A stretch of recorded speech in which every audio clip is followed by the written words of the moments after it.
মাছের কাটা চচ্চড়ি। হ্যালো ফ্রেন্ডস, আজকে রান্না করতে চলেছি মাছের কাটা চচ্চড়ি। এর জন্য আমি দুটো মিডিয়াম সাইজের পেঁয়াজ কুচি করে নিয়েছি, দুটো টমেটো নিয়েছি, আদা নিয়েছি, রসুন কুচি করে নিয়েছি, কাঁচা লঙ্কা 4-5টা নিয়েছি, আর নিয়েছি মাছের মাথা, আমি অর্ধেক মাথা দিয়ে করছি। আর নিয়ে নিয়েছি তেল, মাছের তেল কাটা দিয়ে মাছের। এদিকে কড়াই বসিয়ে দিয়েছি, অন্যদিকে কেটারে আমি আদাটা গ্রেট করে নিই। আমি এটা সরষের তেল দিয়ে করবো রান্নাটা।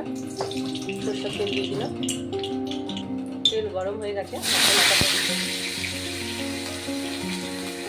একটা বড় সাইজের টমেটো, একটা ছোট সাইজের টমেটো আমি কুচি করে নিই।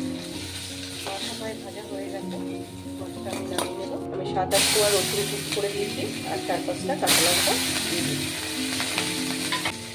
এবার দুটো মিডিয়াম সাইজের পেঁয়াজ কুচি করে দিয়েছি, এগুলো দিয়ে দেবো।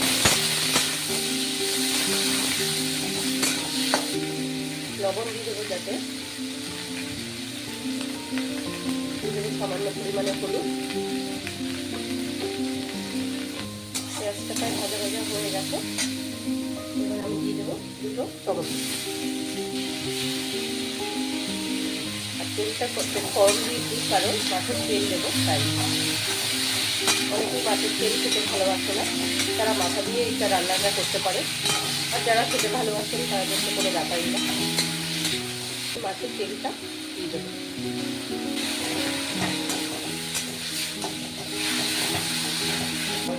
পরিমাণটা খুবই কম দেবে, সামান্য পরিমাণে ধনে দেবো।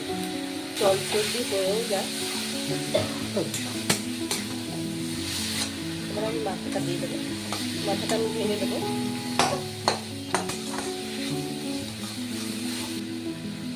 এবার আমি একটু জল দিয়ে দিলাম।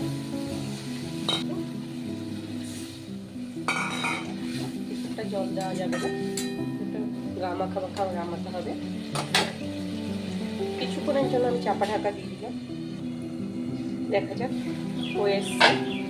আমি এখানে বিলাতি ধনেপাতা কুচি দিচ্ছি, আপনারা চাইলে এমনি ধনেপাতা বা গরম মশলা ইউজ করতে পারেন, কেউ না চাইলে স্কিপ করে যেতে পারেন, কোনো অসুবিধা নেই। এমনি খেতে এই তরকারি খেতে খুব ভালো লাগে, এটা গরম ভাতে খেতেও খুব অসাধারণ লাগে।